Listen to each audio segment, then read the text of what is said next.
বর্ষাকালের শেষ দিক, গোধূলি নামছে ধীরে ধীরে। পশ্চিম আকাশে গোল থালার মতো চাঁদ উঠেছে। সেই আকাশের নিচে এক বিরাট নদী। নদীটার নাম কৃষ্ণকুলা।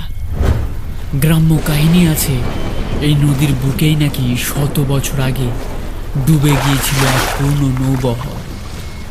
তারপর থেকেই নদীর বুক অশান্ত। রাতের বেলা নদীতে একা কেউ নামলে আর ফিরে আসে না।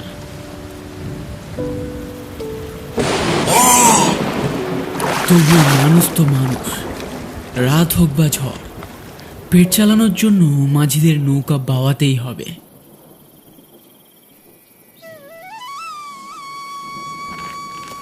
ওই গ্রামের রাস্তা দিয়ে হেঁটে যাচ্ছে রথিন আর ফটিক। দুজনই গোপীনাথপুর গ্রামের ছেলে। শহরে কাজ সেরে ফিরছে আজ, কিন্তু শেষ লঞ্চ চলে গেছে। গ্রামের পথ একটাই, ওই কৃষ্ণকুলা নদী পেরোতে হবে। নদীতে একটা মাঝি তার ডিঙি নৌকার উপর বসে পান খাচ্ছিল। কাঁধে গামছা, মুখে ক্লান্তির ছাপ, তার চোখে যেন আজব এক শূন্যতা। রথিন এগিয়ে গিয়ে বলল, কাকা, এই গোপীনাথপুরের ঘাটের দিকে যাবে? আমাদের একটু তাড়া আছে। যাবে তো বাজা, তবে রাত নামছে, আর আজ যে নদী মোটেও শান্ত নেই। এই সময় নদী পার হয়ে গোপীনাথপুর যেতে গেলে একটা বিপদ হতে পারে। ওসব ভয় দেখাবেন না কাকা, টাকা বেশি দেব, শুধু তাড়াতাড়ি পার করিয়ে দিন দয়া করে। দেখো বাছা, আমি রোজই রাতের বেলা নদী পারাপার করি, তাই বলছি অত দূরের পথ নদী পথেই ছোট ডিঙি নৌকায় নিয়ে যাওয়া বিপজ্জনক হতে পারে। আরে কিচ্ছু হবে না কাকা, আমরা তো রোজই লঞ্চে করেই যাই। আজ তো লঞ্চটা চলে গেছে, তাই এ পথে নৌকা খুঁজতে এসে তোমায় দেখতে পেলাম। এখন তুমি ফিরিয়ে দিলে এই রাতের বেলা বাড়িতে পৌঁছাবো কিভাবে বলো তো? বুড়ো মাঝি কিছুক্ষণ চুপ থেকে একটা বাঁকা হাসি দিয়ে বলে ওঠে, উঠে এসো নৌকায়।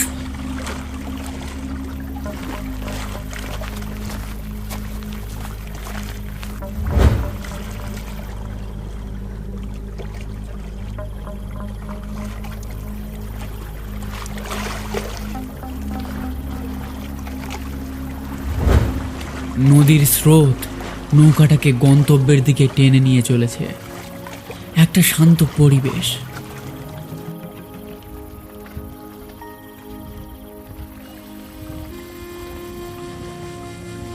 কি সুন্দর শান্ত আর মনোরম পরিবেশ। আর তুমি বলছিলে বিপজ্জনক হবে নদীপথ। এখন বুঝতে পারছো না, সবে তো একটু পথ এসেছি। নৌকা আগে মাঝ নদীতে যাক, তখন নদী কতটা শান্ত থাকে দেখব। আচ্ছা কাকা, তুমি এত রাতে এই নদীতে নৌকা বাও, তোমার ভয় করে না? ভয় করতো এক সময়, এখন আর করে না। এখন এই নদী আমার মা বাপ, তাই আর ভয় হয় না। তুমি রোজ রাতে এমন নদী পারাপার করো নাকি? হ্যাঁ, রোজই অপেক্ষায় থাকি, কেউ আসে না আমার নৌকায়। আজ তোমরা এলে। কেন কেউ আসে না কেন তোমার নৌকায়? আমি যে ঠিক মতো চোখে দেখি না বাছা, তাই হয়তো আমাদের গ্রামের কেউ ভরসা করে আমার নৌকায় উঠতে চায় না। বুঝলাম, কিন্তু তাহলে তোমার সংসারটা চলে কিভাবে? সংসার আর করলাম করি, বিয়ে থা করিনি। আপন বলতে ছিল আমার মা, সে তো কবেই মরে গেছে। এখন এই নদী আমার মা।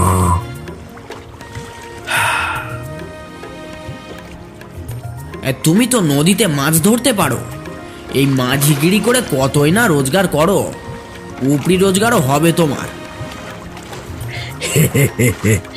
আমি তো এক সময় জেলেই ছিলাম বাছা। এই নদীতে মাছ ধরেই তো দিন কাটতো আমার। রাতের বেলা যখন নির্জন হয়ে যেত, আমি মাছ ধরতে আসতাম। একদিন এক ঘটনা ঘটলো, তারপর থেকে মাছ ধরা ছেড়ে দিতে হলো আমায়।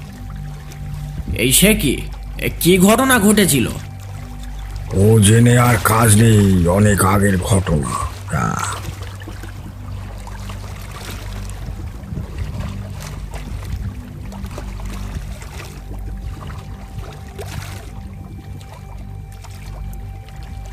নৌকা যখন মাঝ নদীতে পৌঁছলো, তখন চারপাশে শুধু অন্ধকার, কোনো আলো নেই। দূরে শুধু ব্যাঙের ডাক, আর মাঝে মাঝে অজানা হাহাকার ভেসে আসছে বাতাসে। এ কেমন সব আওয়াজ ভেসে আসছে চারিদিক দিয়ে। কিসের আওয়াজ ও? হ্যাঁ, আমিও তাই শুনছি।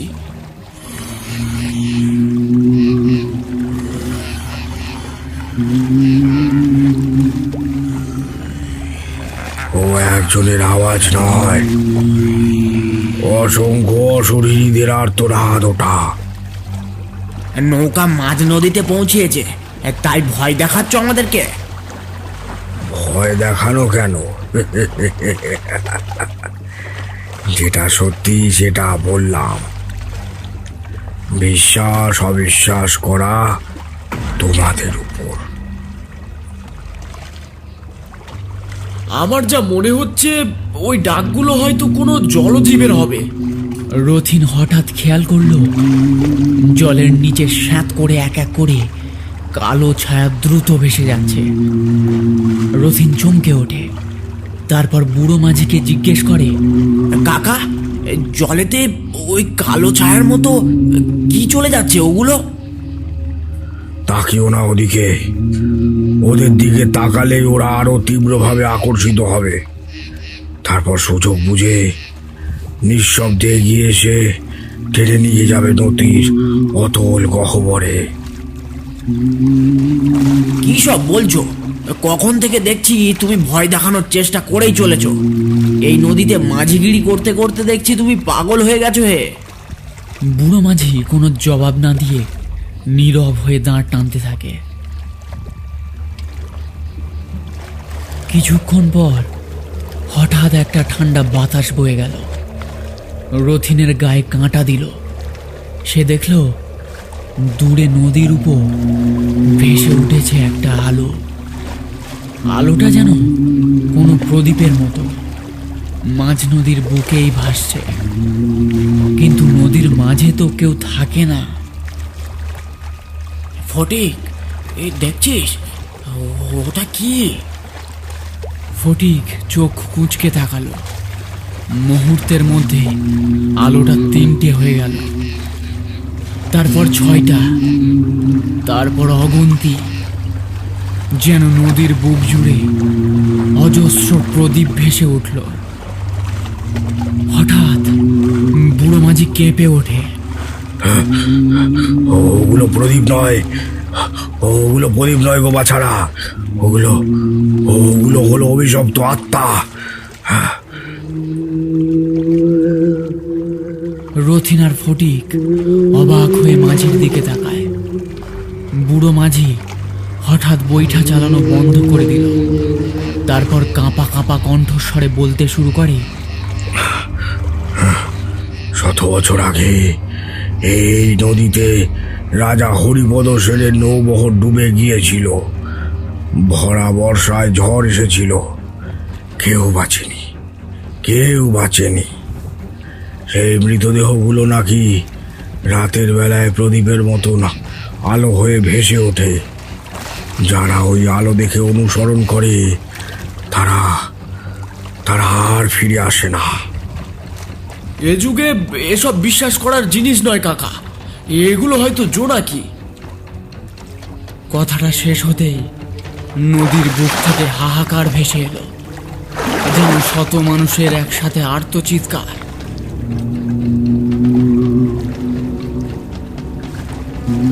রথিন চিৎকার করে উঠল, কাকা, ওরা কারা?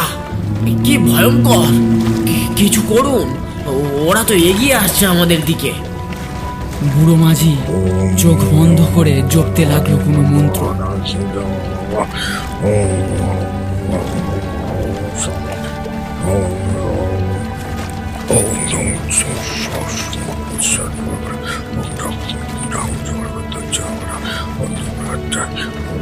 কিন্তু হঠাৎ একটা হাত ওদের অজান্তেই ফটিককে টেনে নিল জলেতে। ঝপাস করে একটা শব্দ। বাঁচাও কাকা, কাকা বাঁচাও ফটিককে, ও যে জলে তলিয়ে গেল, ওকে বাঁচাও দয়া করে। রথিন স্থির হয়ে গেল। তার মনে হলো নদীটা তাকে টেনে নিচ্ছে ভেতরে। বুড়ো মাঝি মরিয়া হয়ে বইটা চালাচ্ছে, কিন্তু নৌকা আর এগোচ্ছে না। হঠাৎ মাঝি গর্জে উঠল, এই তোরা কারা? কি চাস তোরা? কি চাস? একটা নতুন ছায়া ধীরে ধীরে জল থেকে মাথা তুলল। তারপর ভয়ঙ্কর কণ্ঠে বলল, আমরা চাই নতুন সঙ্গী। অনেক বছর হয়ে গেল এই নদীর বুকে মরে পড়ে আছি আমরা, কেউ এই পথ দিয়ে যায় না। আজই তো সময় নতুন সঙ্গী করার। সে তো আমিও চাই। তাই তো দুজনকে আজ শিকার বানিয়ে আনলাম এখানে।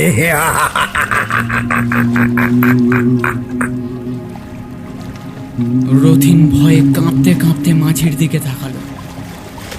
বুড়ো মাঝি হঠাৎ বইটা ছেড়ে দাঁড়িয়ে গেল। মাঝিটা ধীরে ধীরে একটা আস্ত প্রেত মূর্তি হয়ে উঠল। তার চোখ লাল হয়ে উঠেছে। রথিন আঁতকে উঠল। কাকা, আপনি?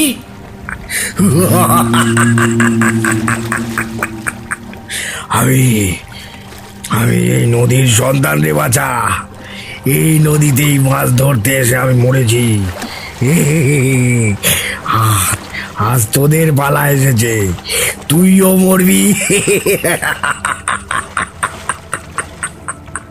আমরা তোমার কি ক্ষতি করেছি যে তুমি আমাদের এত বড় একটা বিপদের মুখে ফেলে দিলে?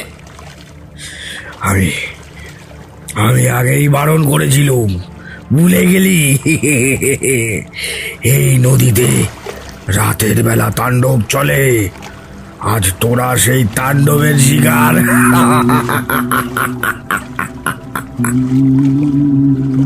বাঁচাও! কে আছো? কে আছো? বাঁচাও আমাকে, বাঁচাও! কেউ বাঁচাতে আসবে না, কেউ না। রাতের বেলা এই পথে যেতে সবাই ডরে যে। তোদের তো অনেক সাহস, তোরা এই পথে এসেছিস যখন, এইটুকু তো সহ্য করতেই হবে বাছা। আমি তো তোমাদের কোনো ক্ষতি করিনি, তাহলে তোমরা কেন চাইছো আমাকে মারতে? এই বেটা দেখি এক কথায় খালি বকে চলেছে। তুই কে রে? কোন সুমন্দির পো যে তোর ক্ষতি করার অপেক্ষায় থাকবো আমরা? অত কথা কিসের? দাও না ওর গলার উপর পা তুলে, বড্ড বকেই চলেছে। আমরা কি চাইছি জানতে চাস, তাই না? তোর জানার এতই আগ্রহ? কি হে, ওকে দেখিয়ে দাও আমরা কি চাই।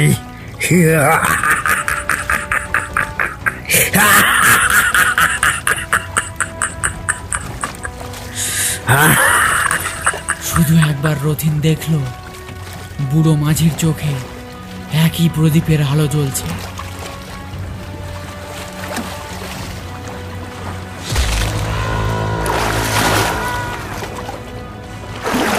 তারপর সব অন্ধকার।